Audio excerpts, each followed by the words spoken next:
안녕하세요. 제임스 골프입니다.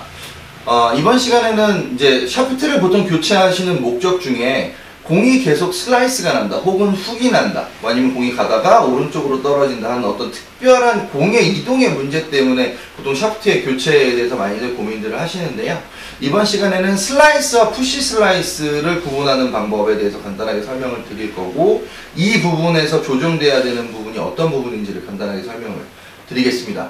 먼저 슬라이스라고 하는 부분은 헤드가 열린 각도를 만들어서 공을 밀어낼 때 오픈 페이스를 만들어진 상태에서 회전 스핀량이 늘어난 상태에서 공이 오른쪽을 보고 직접적으로 떨어지는 걸 보통 슬라이스라고 표현을 하고요. 이 슬라이스가 일어나는 원인은 크게 샤프트의 강도가 아주 강해서 샤프트의 탄력을 아예 밀어내지를 못하는, 그러니까 스윙 스피드로 헤드가 공을 완전하게 밀어내지 못하는 형태가 됐을 때 열린 각도만큼 헤드가 이제 공을 밀어내는 현상을 보통 슬라이스라고 이야기를 합니다.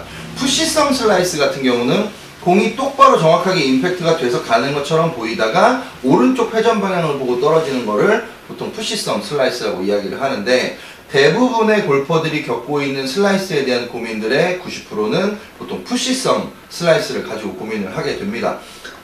원천적인 슬라이스 같은 경우는 강도의 변형이나 클럽 자체의 텐션감을 조정하는 거에서 분명히 조정이 돼야 되는 부분이지만, 푸시성 슬라이스 같은 경우는 밸런스에 관련된 부분이기 때문에 오늘은 푸시성 슬라이스에 대해서 조금 더 집중적으로 이야기를 드리도록 하겠습니다.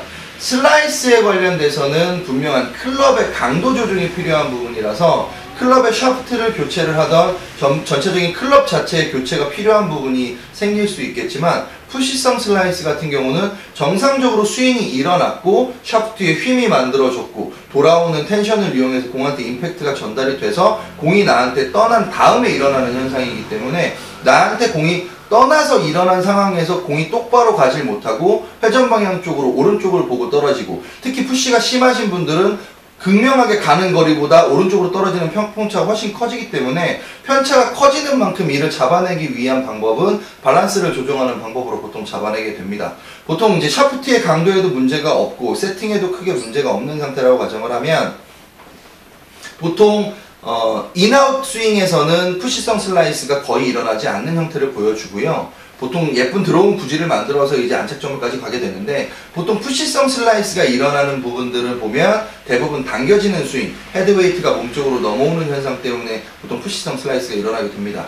푸시성 슬라이스를 막아내는 방법은 실질적으로 예를 들어서 95마일의 스윙을 갖고 있는 골퍼가 60g대 스티프에 세팅되어 있는 드라이버를 쓰고 있고 스윙 웨이트를 D2로 세팅을 해서 쓴다고 가정을 했을 때, 실제로 공이 임팩트가 딱 되는 순간에 헤드가 임팩트를 만들어내는 거는 스윙 웨이트가 D2만큼의 헤드 무게를 못 실어내고 있다고 가정을 해야 됩니다. 왜냐하면 공이 부딪히는 순간에 헤드가 백스윙에서 내려오면서 완전하게 무게를 실어낸 상태로 공한테까지 전달이 돼서 공을 보내주면 완전하게 푸시성 슬라이스에서 벗어날 수가 있는데, 공한테 전달되는 이 임팩트 순간에 이 채끝으로 헤드 무게감이 넘어와 버리게 되면 헤드는 원래 웨이트가 D2만큼 갖고 있던 거를 몸쪽으로 다 넘겨줘 버려서 그만큼의 웨이트가 부족한 상태가 돼버리니까 실질적으로 헤드는 공의 힘을 전달하는 능력이 완전히 떨어지게 됩니다.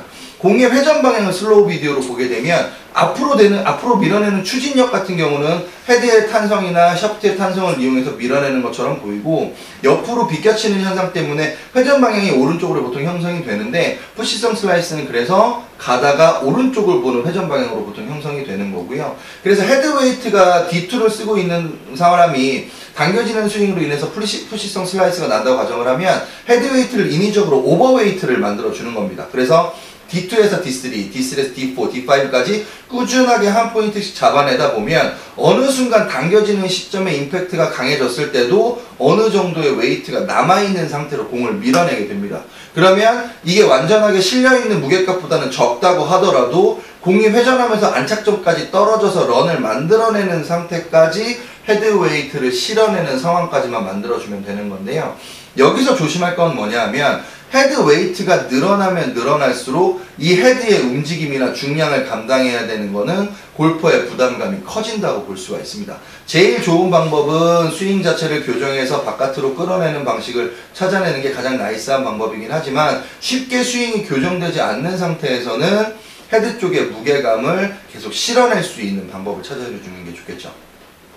그래서 헤드웨이트 같은 경우에는 기존의 D2에서 D3, D4, D5를 이게 중량에 대한 밸런스이기 때문에 이거를 계속 버겁다고만 느끼지만 실제로 숫자 자체를 무시하고 내 스윙이 바깥으로 던져졌다 몸쪽으로 넘어오는 비율을 계산해서 웨이트가 늘어난다고 생각을 하면 사실 그렇게 크게 부담되지는 않는 거죠. 그러니까 실제적으로 수치 상태로만 봤을 때는 D5라고 하면 헤드 무게가 굉장히 무거운 것처럼 느껴지지만 실제로 내 스윙이 그만큼을 당겨내고 있다면 실제로는 D5만큼의 헤드 무게는 못 실려 있는 상태가 되는 거니까 거기에 대한 부담은 조금은 줄일 수 있는 겁니다. 그래서 푸시성 슬라이스 같은 경우에는 보통 푸시가 나거나 슬라이스 푸시가 나는 부분들을 사람들이 클럽 자체의 샤프트의 강도의 변화에만 굉장히 예민하게 반응을 하고 내가 지금 푸시가 나고 있기 때문에 샤프트를 조금 더 부드러운 걸 써야 되나 아니면 조금 더 강한 걸 써야 되나라고 보통 생각을 하지만 실제로 푸시에 대한 부분은 헤드웨이트가 잡아내는 부분이 훨씬 더 영향이 크기 때문에 이 부분을 먼저 보정을 하는 게 더 중요합니다. 그래서 헤드웨이트를 늘렸더니 푸시 슬라이스가 잡혔는데 헤드 무게를 늘렸더니 얘가 예전에 갖고 있던 무게로 샤프트를 휘었던 폭보다 무게를 늘려놔서 더 휘어지는 폭이 더 커져서 이제 안착점에서 떨어지는 좌우측 비율이 벌어지는 부분은 그 웨이트를 유지한 상태에서 샤프트의 강도를 보정을 하면 실패 확률은 훨씬 더 줄어들게 됩니다. 얘기가 조금 길어졌지만 복잡하게 생각하실 필요는 없는 부분이고요. 누군가 내 스윙을 뒤에서 동영상으로 찍어줬을 때 임팩트 순간에 채가 몸쪽으로 파고들거나 어깨가 들리는 부분이 확인이 된다면 이 부분은 대부분 다 안쪽으로 웨이트가 넘어오고 있다고 보시면 됩니다. 본인은 바깥으로 완전하게 인아웃 되는 스윙으로 생각할 수도 있지만 실질적으로 공이 아주 부딪히는 순간을 천천히 비디오로 돌려보면 공을 맞추기 위해서 그러니까 백스윙으로 올라갔다가 백스윙이 내려오는 구간이 똑같이 올라갔다가 똑같이 내려왔을 때는 아주 안정적으로 헤드 무게가 실려서 내려오게 되는데 조금 이거를 백스윙으로 갔던 부분을 조금이라도 빨리 내가 몸쪽으로 끌어당기게 되거나 이거를 인위적으로 내가 몸을 틀어서 움직여버리게 되면 이 웨이트가 실려오는 느낌 자체가 줄어들게 되는 거죠. 대부분의 아마추어 골퍼들은 임팩트 순간의 채를 약간이라도 흔들어서 안쪽으로 당기는 습성을 보통 보이게 됩니다. 아주 미세한 부분인 것들은 헤드웨이트가 줄어들거나 늘어나는 부분들이 예민하게 반응하지는 않지만 어떤 분들은 현저하게 몸쪽으로 넘어오는 순간에 대한 부분이 아주 확연하게 비디오로는 판독이 가능한 부분들이 있는데요. 그래서 이 부분 같은 경우에는 분명히 밸런스를 먼저 조정하고 그 다음에 샤프트 강도를 선택을 하는 게 실패 요인을 훨씬 많이 줄일 수 있다는 점을 알려드리는 겁니다. 참고로 저희가 말씀드릴 부분이 저희가 지금 매장 이전을 조금 준비하고 있어서 동영상 리뷰가 조금 계속 늦어지고 있는 점을 좀 양해를 부탁을 드리겠고요. 아마 다음 달이면 저희가 이전된 매장에서 동영상을 계속 업로드를 해드릴 예정이고 그때는 조금 움직임이 가능하기 때문에 일정한 부분들을 조금 더 역동적으로 보여드릴 수 있을 것 같다는 생각이 듭니다. 뭐 궁금하신 점은 언제나 댓글 달아주시고 문자 주시면 친절하게 답변 드리겠습니다. 제임스 골프였습니다.